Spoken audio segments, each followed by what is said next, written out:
Gepleyer Azatlyk radiosi. Hepdeniň jeminiň leýartyny. Gepleşikleri Pragadak studiodan men Ýogşan Anurwan alyp barýarym. Hormatly dinleýijiler, bu hepde Azatlygyň web-saýtyny iň köp okulan habarlaryň, iň köp dinlenen gepleşikleriň başyny Farabyň Odalan mektebiniň okuwçylarynyň wagtlaýyn beýleki mektepleri gatnamagy. Farabdaky mektep ýangynyndan soň WPN ulanýanlara garşy geçirilýän reýtler, bayramlarly öýlere aýlanyp it we eşek etini satyn almak isleýän adamlar baradaky habarlar we gepleşikler çekýär. Şeýle de Azatlygyň okuwçylary, döwlet edaralary Berdimuhammedowyň täze oşgusyalan plakatlary satyn almaly edildi. İstanbulda bir Türkmen studenti öl tapyldy. Sud medisina barly onuň ýasamarakdan ölenligini aýdýar diýen atlan çap edilen habarlarymyzy köp okapdyrlar. Şeýle de köp dinlenen gepleşikleriň arasynda Türkmenistanyň awtolog sürüjileriniň gara mask üçin saklanmagy, Bayram Ali'nin polisiya merkezinin bazara yığınanan onlarca telekeçäk we alyja jerime salmak barada gepleşikler köp dinlendi. Covid'dan azat Türkmenistan epidemiýalary taýýarlyk derejesi boýunça Merkezi Aziýada 4-nji boldy diýen atlan çap edilen gepleşigimiz hem dinleýijilerimiz köp dinläpdirler. Bu hepde Azatlygyň web-saýtyna giren okuwçylarymyz türkmen görnüşleri 50-nji hepde atly foto sergiyimizi, Azat adalygy, goşu pikirligi atly videomizi, Türkmenistan Owganystana kömek ýerdiýen atlan çap edilen foto sergiyimizi köp görüpdirler.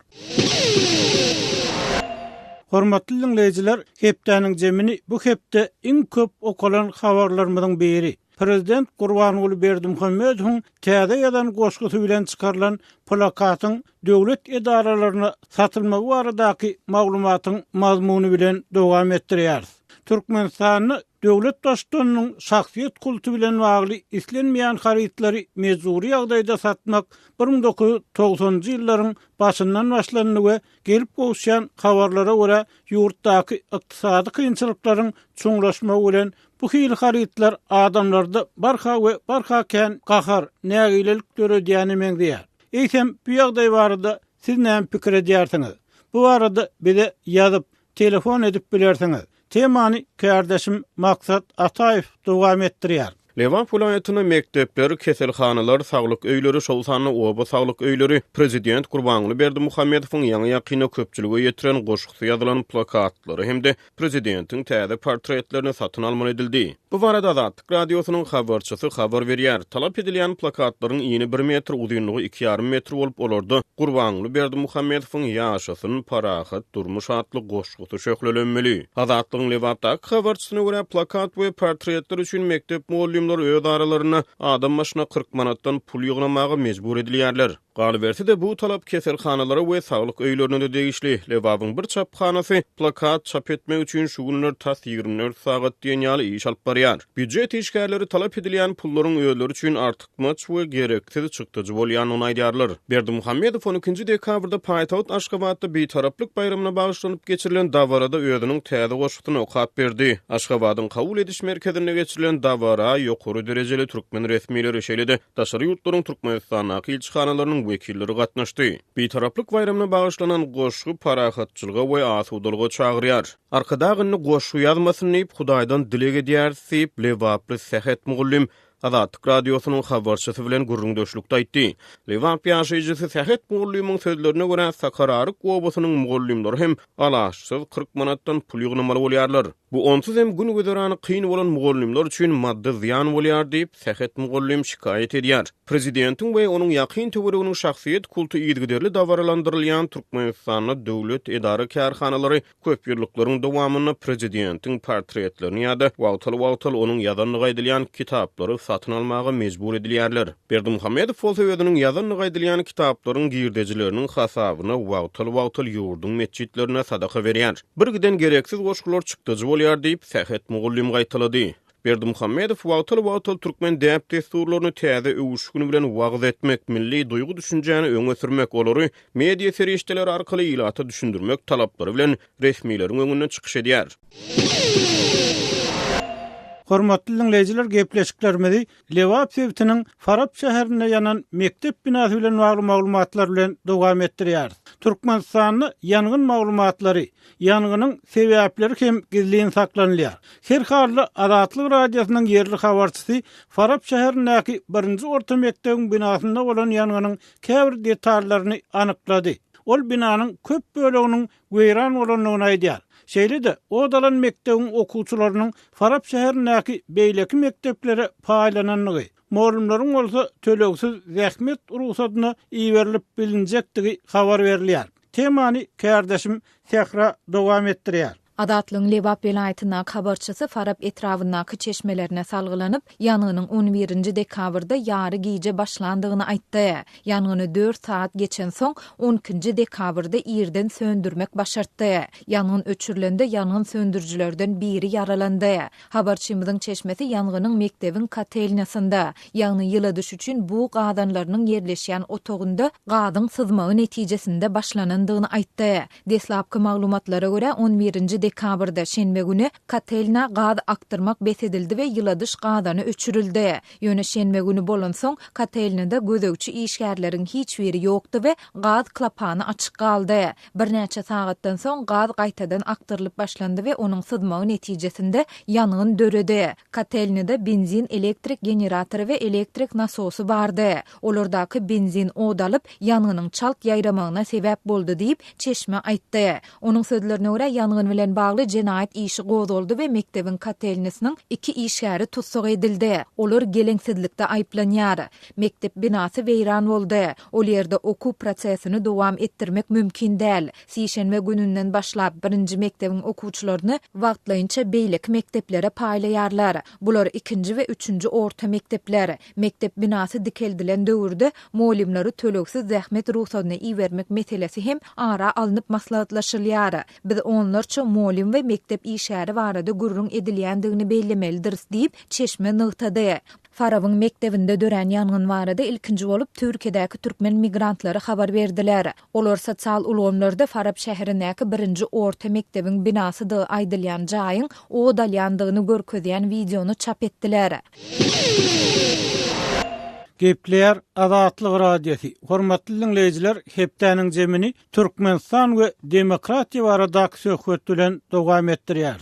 Türkmen döwlet habar gurulugynyň maglumatyna görä, Türkmenistanyň Demokratik Partiýasy 16-njy dekabrda 30 ýaşady. Prezident Gurbanuly Berdimuhammedowyň ýurdun Demokratik Partiýasynyň agdalaryna ýüzlenip ýadan gutlugyny ol partiýanyň ýurdun kanunçylyk, hukuk esaslarynyň döredilmegini, aňyt ulgamynyň ösdürilmegini, halkara gatnaşyklaryň siýasy taýdan esaslandyrylmagyny möhüm orun eýlänligi tasdiklanýar. 1991-nji ýylda döredilen partiýanyň 30 ýyllygyna bagyşlanan maslahata gatnaşan partiýa agdalary bolsa, prezidentiň adyndan berilen sowgatlar alyp, özlerine döredilýän şertler üçin hoşarlyk bildirdiler we öňde goýulan wezipeleri üstünlükli çözmek üçin mundan beýlekde ähli tagarlalary etjekdiklerini ananyrdylar. Sadakanyň ýazmagyna görä, Demokratik Partiýanyň agdalary amala asyrlayan wagyz nesihat işleriniň netijeligini ýokarlandyrmak, siýasy, ykdysady we meden çäreleri taýýarlyk görmek we geçirmek goýunça anyk çäreler görýärler.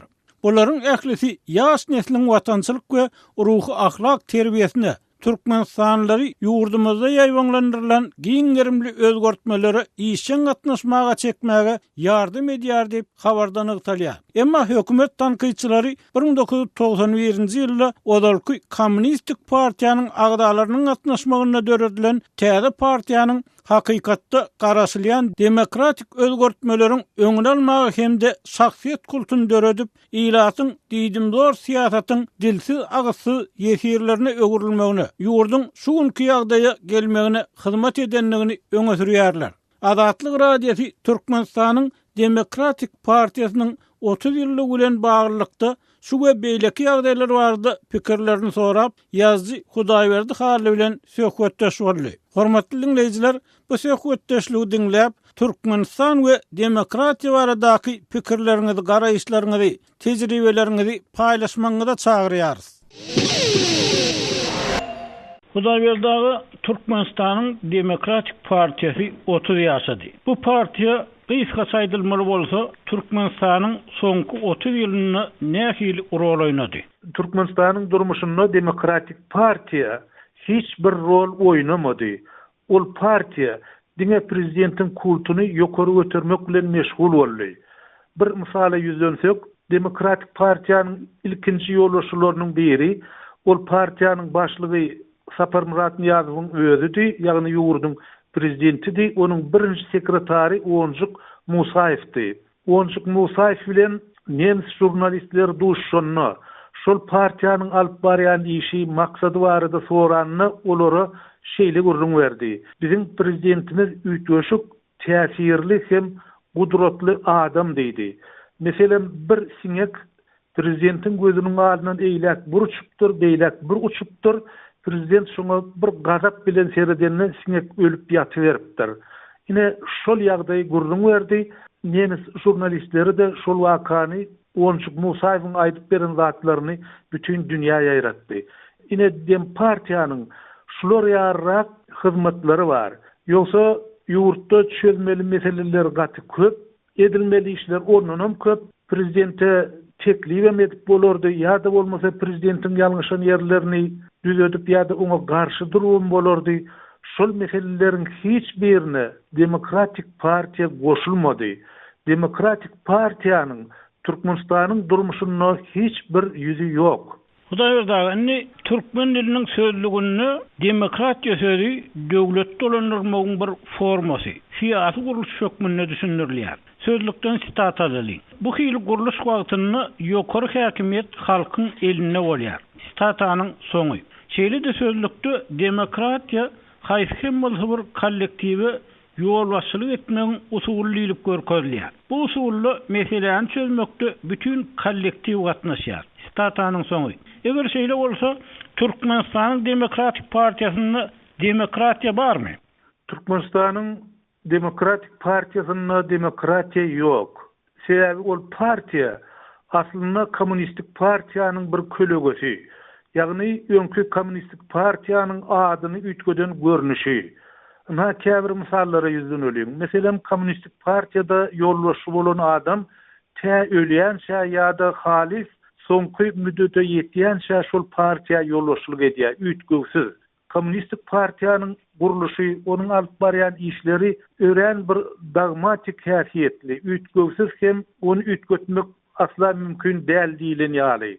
Edil şolar ýaly Türkmenistanyň Demokratik Partiýasyna da ençime ýyllap Onjuk Musaýew ýolbaşçylyk etdi.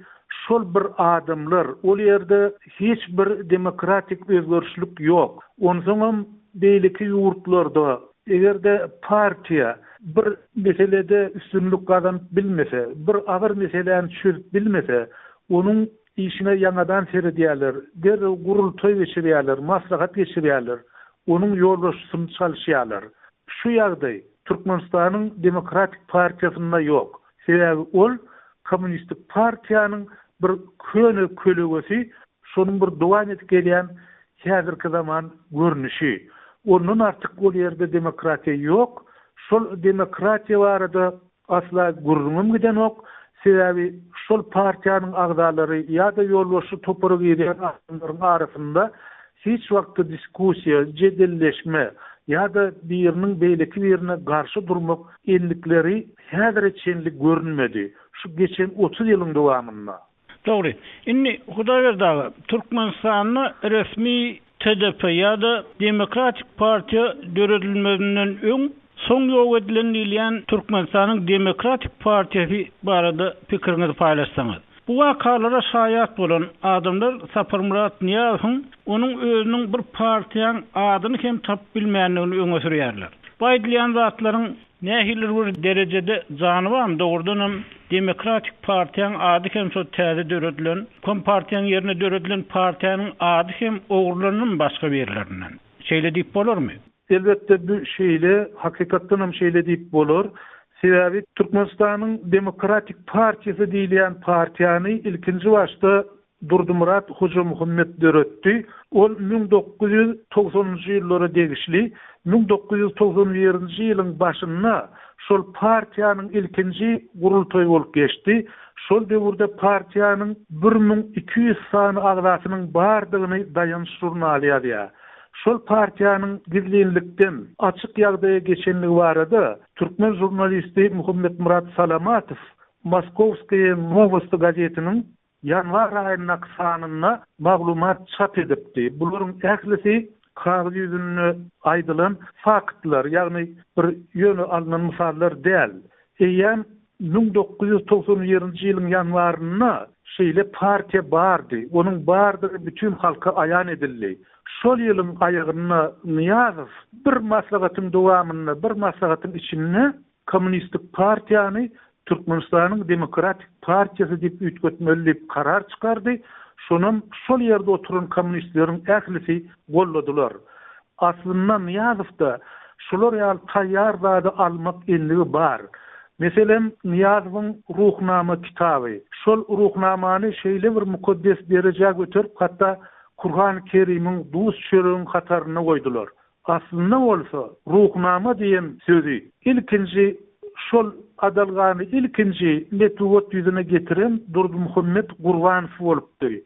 Ýalňyşmasam ruhnama ady bilen onun bir ýukoçuk kitabyda çykdy. Durdy Muhammed Gurwanowyň tapan adyny Niýazow alyp götürüp öz kitabyna goýup onuň şeýle bir mukaddes diýip götürgüläp ýör. Ine şolar ýaly ýagdaýlar belki de Niýazow şol gissa barada öz täze partiýasyny nähil atdakçylygyny bilen däldir diýip pikir edýän.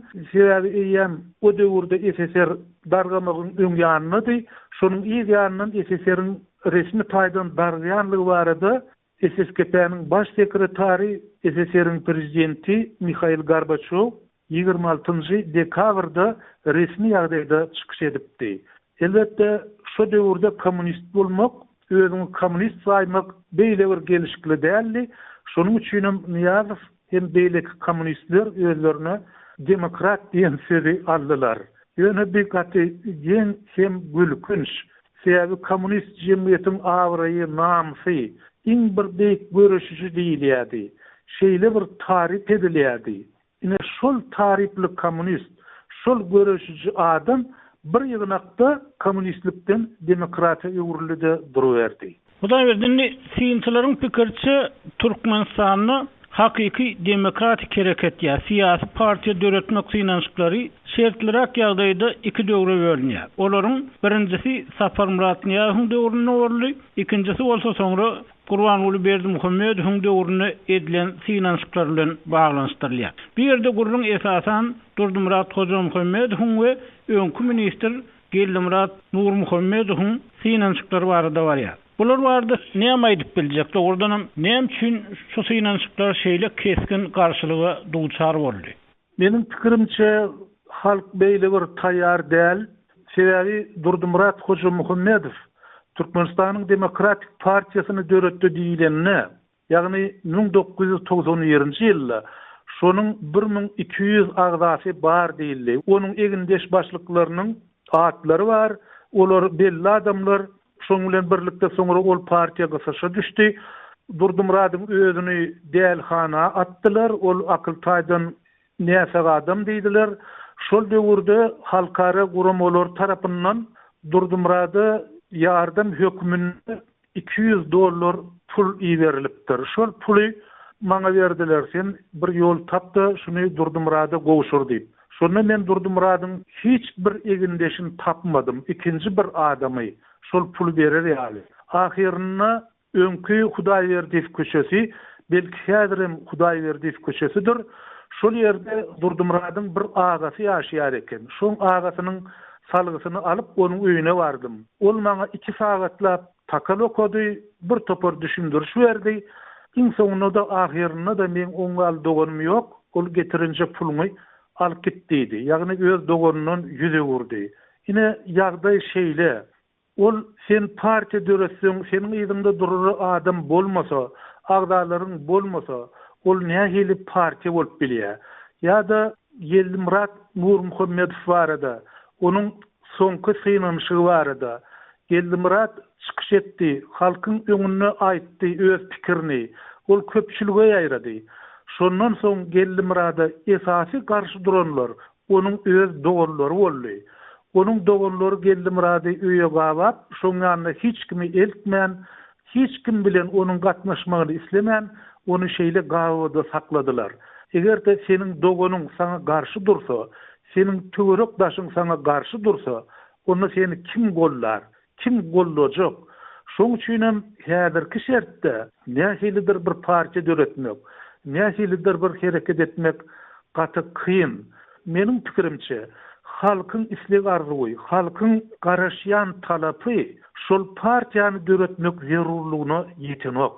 Inni Uxtaýberda gurruňy jemlesek, halkara hukuk toporlarynyň ýyllyk kafabatlaryny Türkmenistan dünýäde iň bir repressiw ýurtlaryň biri hökmünde häsiýetlendirilýär. Emma resmi şebat ýurtda köp partiýalygyň bardygyny, umman demokratiýanyň bardygyny tekrarlamagyny dowam etdirýär. Bu urda nähili bir halkara awraýny gazanmaga çalışýan ýalak bolup görünýär. Hem Türkmenistanyň öz özlügini eger halk taýin bolmasa öz özlügini nähili bir demokratiýa tarap öz görüşlük bolup bilermi? Ýakyn geljekdi. Ýa-da bir hökman şo öňkü Sowet Soýuzyna bolşýaly ýurdun ykdysat taýdan, siýasat taýdan halis çökme bilen soňra döremeli bir ýagdaýmy. Siz şu arada näme pikir edýärsiňiz?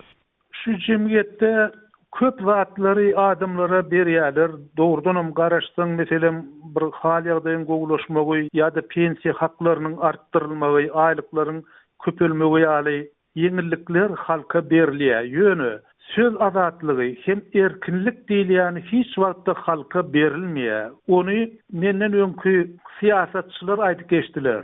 Demokratiýany halk diňe berk talap etmek bilen, berk görüşmek bilen gazanyp bilýär. Ol demokratiýa, erkinlik halka berilýän zat däl.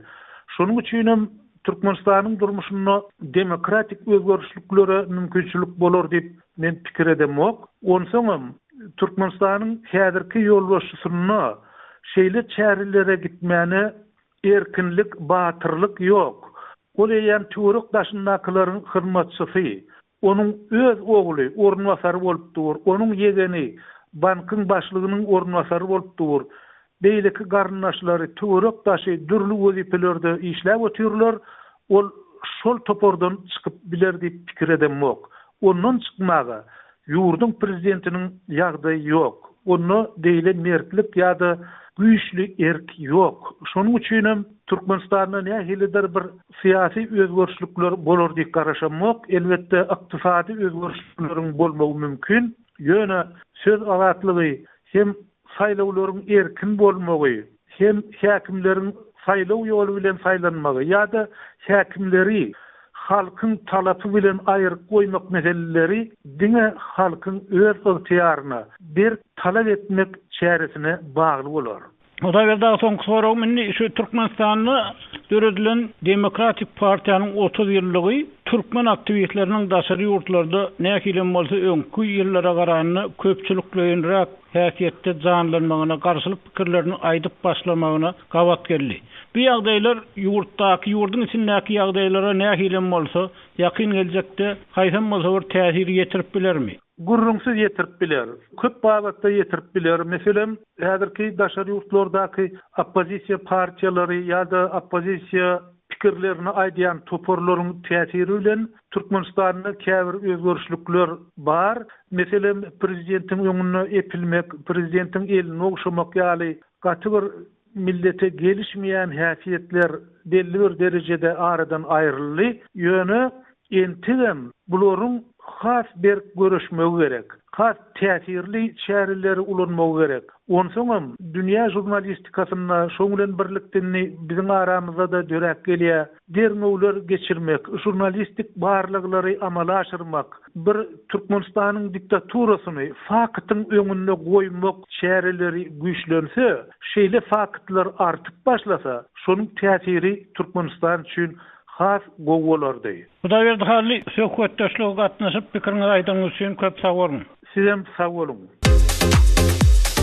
Azatlyk Radiosu Instagramda. Türkmenistan maradaky iň soňky we täze maglumatlary indi Azatlyk Radiosynyň Instagramdaky sahypasyndan hem ýa-da bilersiňiz. Azatlyk Radiosynyň Instagram sosial ulgamynda gözlew bölümine Azatlyk Radiosu ýazyp tapyp bilersiňiz. Bize goşulyň. Hormatly dinleyijiler, şunuň bilen hepdeniň jeminiň nowatdaky sanynyň soňuna geldik. Gepleşiklerimizi dinleýäniňiz üçin köp sag bolun.